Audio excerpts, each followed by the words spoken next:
really the leading indicators is that we're bouncing along the bottom. Some areas are definitely looking like the prices have stabilized, and some areas heading up, which they have in northern Grafton and Corrs County. Buyers are very cautious. Sellers are reluctantly meeting today's market pricing. But overall, things are fairly stable in a lot of bank-owned properties, and they're definitely having an impact on pricing.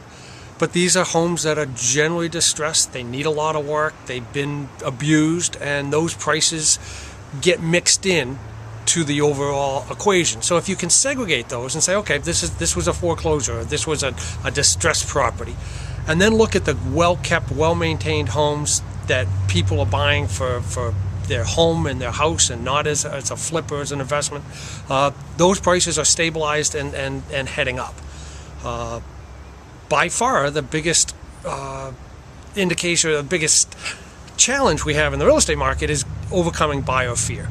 They're just not sure, and I just can't express enough how this is the right time to buy real estate. You've got interest rates in the 3% range.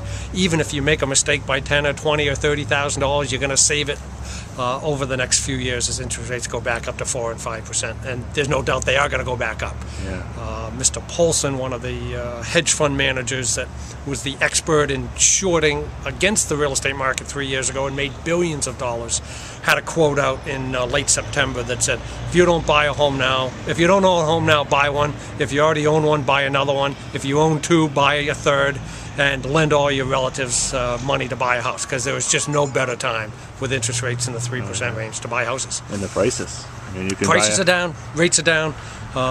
Who knows where the bottom is, if we're here, if it was last week, if it's going to come in 2 months from now. Yeah. But all that will be absorbed when you look back 2 or 3 years from now and say, boy, I should have bought.